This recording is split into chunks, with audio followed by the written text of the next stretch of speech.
Oh, salut jeunes voyageurs du web et bienvenue sur un gameplay narratif découverte sur Europa Universalis. Du moins, découverte plus pour toi, parce que moi j'ai 1600 heures de jeu dessus. Ah, tant d'heures auxquelles je n'aurais pas pu donner meilleure utilisation. Cette série est évidemment un odieux plagiat des let's play narratifs de Joueurs du Grenier et de Monsieur Racco. Ou Epic Technique of the History. Bref, du coup je l'ai renommé éternellement Monsieur Racco. Bref, ce gameplay sera une découverte pour mes amis qui ne sont pas encore dans la secte d'Europa Universalis. Et si toi tu es un parfait inconnu, alors installe-toi bien, prends une tasse de tisane sérénité et apprête-toi à te faire endoctriner dans le meilleur jeu du monde. Commençons. Europa Universalis est un jeu vaste, très complet, où on peut jouer toutes les nations de l'histoire à n'importe quelle période. Une véritable ode à l'Uchronie. Parce que nous sommes dans un gameplay de découverte et qu'il nous faut jouer un pays intéressant, et surtout parce que je suis patriote. Nous allons prendre la France. Attends, tu nous as dit que tu avais 1600 heures de jeu et tu vas prendre l'un des pays les plus faciles à jouer? Alors oui, mais c'est vu que c'est un pays cohérent, intéressant à jouer et avec de nombreuses possibilités. Et puis personne n'a envie de voir le gameplay d'un pays que personne n'aime, comme le Portugal par exemple. Bref, et pour la forme, nous allons partir en très facile. Attends, tu vas pas nous dire que c'est pour la découverte ça aussi? Non, c'est parce que je suis une petite merde. Europa, ce jeu magnifique. Si nous pouvons commencer à toutes les périodes de l'histoire, le jeu a le bon goût de nous proposer l'an 1444. Une période charnière de l'histoire, dont les possibilités sont vastes, surtout pour la France. Nous commençons par cette interface qui résume les situations de notre pays, passant de l'état politique, religieux, gouvernemental et même de l'état géographique. Une mine d'informations pour les curieux. Voici la France en l'an 1444. La France a comme unique allié la Provence, un allié loyal. Une petite merde qu'il faudra trahir et annexer à notre avantage. En effet, ces territoires riches me reviennent de droit. Ils empiètent sur l'ambition française. En effet, on peut voir que la Provence a un territoire très éparse et qui entoure de toutes parts la France. Commençons par les réformes gouvernementales. En outre, c'est la direction de politique interne de votre pays. Vous avez de nombreux choix qui vous permettent de personnaliser votre pays à votre image.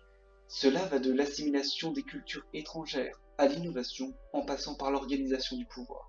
Personnellement, je serai intraitable avec la corruption. Pour l'expansion, je dirais cette phrase devenue célèbre. Un grand État, pour un grand roi. Vous avez peut-être remarqué que les bonus sont subtils. En effet, le jeu reste réaliste. Mais ces petites subtilités feront la différence à mesure que les siècles passeront. En politique, je décide d'organiser la puissance de la France vers l'armée. À l'armée, je nomme l'ancien général chambellan Étienne. Ça claque comme nom. On l'a surnommé l'annihilateur. Bonjour, je suis Étienne. L'annihilateur!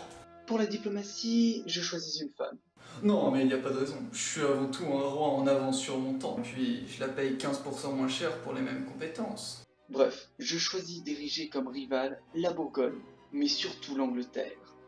Ah, ces Anglais, je les hais! Presque autant que les Bretons. Nous pouvons voir que ces deux puissances hostiles entourent littéralement le territoire français. Il faudra faire attention. Je décide de passer une alliance avec le pape. Ce vieux croulant dans sa robe est ridicule, mais il a une sacrée influence. Autant l'avoir dans sa poche. L'Autriche me propose une alliance. Honnêtement, j'aime pas les Autrichiens. Mais j'aime bien leur armée, donc marché conclu. En passant, je signe aussi une alliance avec la Castille, un puissant royaume ibérique. Oui, je sais, c'est les Espagnols. Moi aussi, j'aime pas les Espagnols, mais faut savoir montrer patte blanche. Et puis, ce n'est que temporaire. Bienvenue, mes amis. Ensemble, nous allons construire la France. Il n'y a pas que la guerre. Nous allons construire des merveilles, faire de grandes découvertes, être mécènes d'artistes illustres qui feront rêver des générations entières. Et... attendez, quoi? Quoi? Cher roi de France, nous voulions vous faire savoir que vous avez l'allure d'un ourchis en classe, que derrière les coques chantantes de votre coque d'armure, vous n'êtes qu'un coq-fedouille, un gargouilleux qui se cache derrière son casque, un mondoncéphale susceptible dont l'esprit vide au gourgandin, que votre armée n'est bonne qu'à courir les remparts, et nous n'aurions pas de mal à faire comprendre à la truandaille que vous êtes, l'expression de notre plus sincère mépris à votre égard. Moi susceptible, rassemblez les armées, appelez nos alliés. Mais monsieur, nos armées ne sont pas prêtes. Elles ne sont même pas aux frontières et nos forteresses sont vides. Ils sont censés dire que j'étais susceptible. Ils vont le payer. Nous commençons tout de suite par une sacrée guerre. Commençons par placer nos généraux à la tête de nos armées. Notez que nous pouvons ici autant recruter de nouveaux généraux que placer le roi directement à la tête de ses troupes. Ce que je ne ferai pas ici. Quoi?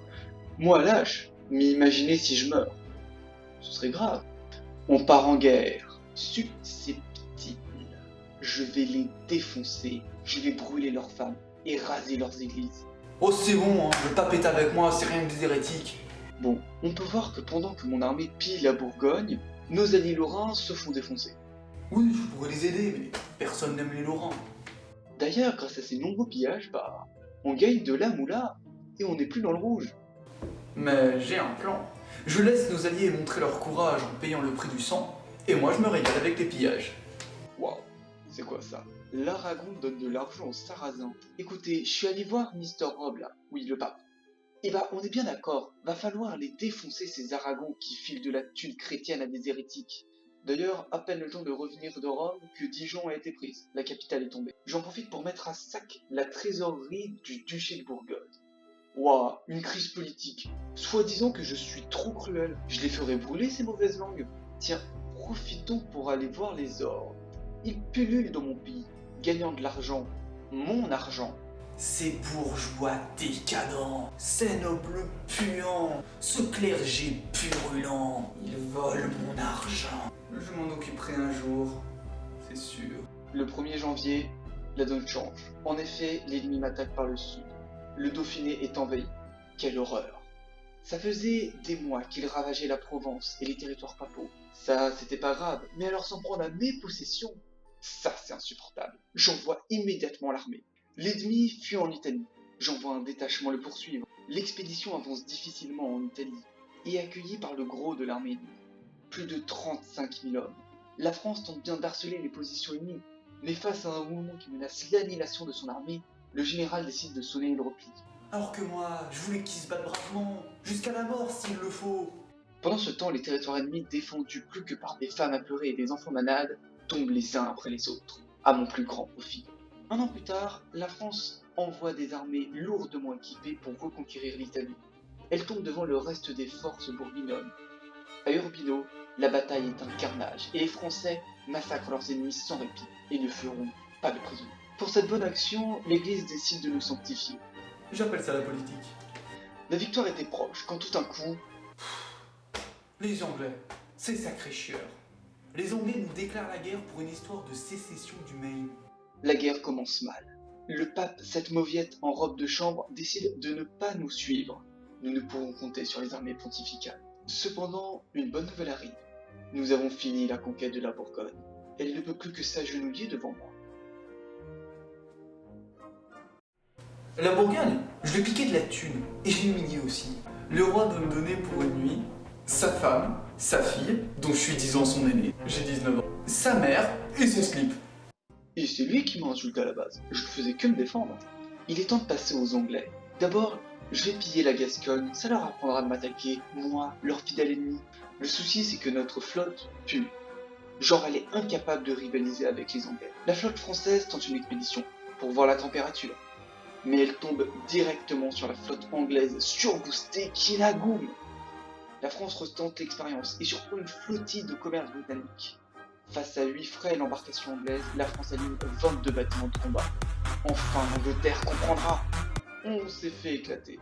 La France perd 13 bateaux et fuit en vitesse. Non mais là, après on était à peine plus nombreux. Bon, finissons les dégâts. Les Anglais, suite à de petites rébellions, veulent en finir avec la guerre.